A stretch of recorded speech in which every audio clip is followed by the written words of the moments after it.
चुपके से उन झूठे माबूदों के पास आए जो उन्होंने बुत बनाए हुए थे और कहा खाते क्यों नहीं हो। उनके सामने इतनी बड़ी बड़ी ट्रेयों में उन्होंने खाने ला के रखे हुए। बेसिकली खाने तो उन्होंने वहां के जो मुजावर है उन्होंने अपने पेट पालने के लिए रखे होते हैं। यहाँ पे भी अब यही होता है दरबारों के ऊपर, चाहे वो हिंदुओं के हो चाहे मुसलमानों के। वो जाहिर है वो जो बुजुर्ग साहिब कब्र है उसने कहाँ से खाना पीना है। अगर वो नेक है तो अल्लाह की जन्नतों में है, और अगर बद है तो इस खाने से आप उसको कोई नफा नहीं पहुंचा सकते। वो तो बाहर के जो लोग हैं उन्होंने अपने पेट जो है वो मोटे करने होते हैं। तो उन पे चढ़ावे जो चढ़ाए हुए थे, तो इब्राहीम अलैहिस्सलाम ने तंज के तौर पर उनसे गुफ्तगू की कि वो खांदे क्यों नहीं हो, खाओ ना अगे जेड़ा माल पिया है जे। अच्छा, मालकुम ला तंतिकून। अब उन्होंने क्या जवाब देना था, फिर उन्होंने कहा कि जवाब क्यों नहीं देते। तो वैसे तो कहते हैं ना वो जनाब वो बुजुर्ग तो जनाब इतने 100 मील से भी दूर सुन लेते हैं, और ये सारे मामलात यहां पर भी बुतों के बारे में अगर उनका ये अकीदा था कि आले हैं तो सुनते क्यों नहीं हो, जवाब क्यों नहीं देते। फराग अलैहिम दरबम बिल यमीन। फिर उन्होंने पूरी कुव्वत के साथ ज़रब लगाई अपने दाएं हाथ से और सारे बुतों को तोड़ दिया। सूरह अंबिया में आता है कुल्हाड़ा लेके उन्होंने सारे बुत तोड़े, और जो सबसे बड़ा बुत था उसके कंधे के ऊपर उन्होंने वो रख दिया कुल्हाड़ा। और फिर जब वो कौम आई तो उनके साथ भी तौरिया किया और कहा कि इनके बड़े से पूछो। यानी वो ये कहना चाह रहे थे कि अगर ये बोलता है तो पूछ लो किसने किया, ठीक है, इनके बड़े ने किया होगा। और बड़े से मुराद उन्होंने अपने दिल में अपने आप को लिया कि जो इनसे ज्यादा ताकतवर और बड़ा है, और उनको ये समझ आई कि ये कह रहा है कि ये बड़े बुत ने किया होगा। तो उन्होंने कहा यार ये, तुमने कहा इब्राहिम तुझे पता तो है ये कुछ नहीं कर सकते। फिर इब्राहिम अलैहिस्सलाम ने वहां पे खुतबा तौहीद दिया कि जो तुम्हें पता भी है तो तुफ है तुम पर भी और तुम्हारे आबाओ अजदाद के ऊपर भी। यानी ये भी उम्मत इब्राहिमी है ना। यहाँ पे कहते हैं जरा बुजुर्गों का नाम एहतराम से ले। इब्राहिम अलैहिस्सलाम ने तो बुजुर्गों को पहले जेड़ा ने लम्हा पाया है। उन्होंने कहा तुफ है तुहाडे उत्ते भी तुहाडे बुजुर्गों उत्ते भी कि तुसी लोग बेदलील इस तरह के मामलात में। अब ये मिसालें ला के देते हैं, वो देखें जी हज़रत मूसा अलैहिस्सलाम को अल्लाह ने कहा फिरौन से इस तरह बात करना। भाई ये उम्मत जो है इब्राहिमी है, ये उम्मत तौहीद है, यहाँ पे इब्राहिमी खून है। इसलिए हम तौहीद के मामले में बहुत सेंसिटिव है, क्योंकि शिर्क is the most sensitive issue in the sight of अल्लाह। अल्लाह के हुजूर शिर्क से ज्यादा हसास मामला ही कोई नहीं है।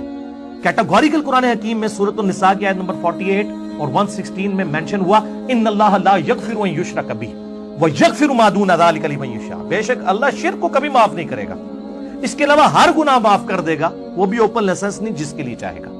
शिर्क के अलावा हर गुनाह माफ हो सकता है। हाँ, दुनिया में शिर्क भी माफ हो जाएगा। सूरतुल फुरकान की आयत नंबर 70 में आया कि दुनिया में शिर्क से तौबा कर ले, हम उसके गुनाहों को भी नेकियों से बदल देंगे अल्हम्दुलिल्लाह।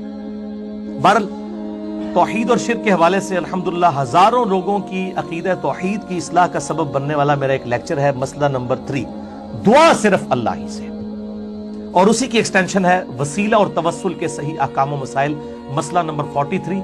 जिसे शौक हो तो वो देखे, मैं आज इसको स्किप करता हूँ, अदरवाइज वो सारा टेस्ट डिस्टर्ब हो जाएगा इस हवाले से जो हम डिस्कशन कर रहे हैं। तो उन्होंने उस सारे बुतों को तोड़ दिया। फ़अक़बलू इलैहि यज़िफ़ून।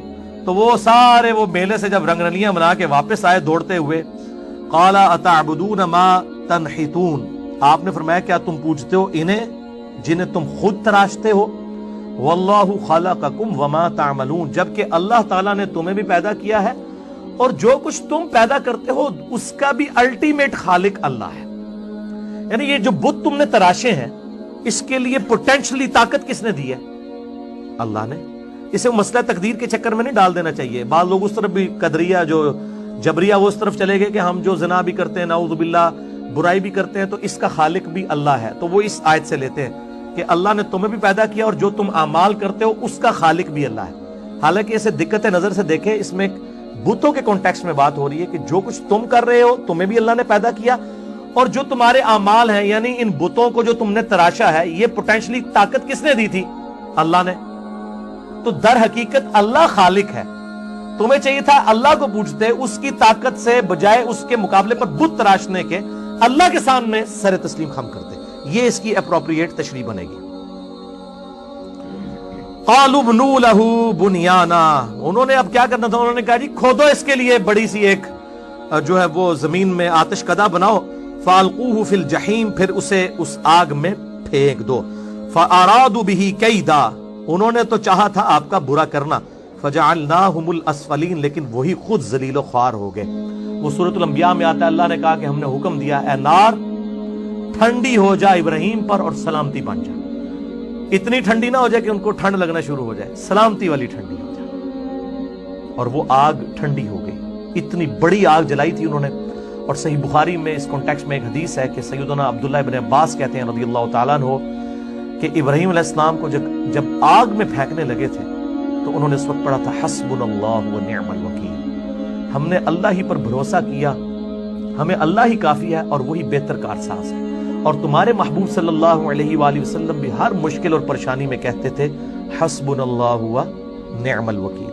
میرا ایک کلپ بھی یوٹیوب پہ لاکھوں لوگ دیکھ چکے ہیں, مصیبت اور پریشانی سے بچاؤ کے 3 وظائف.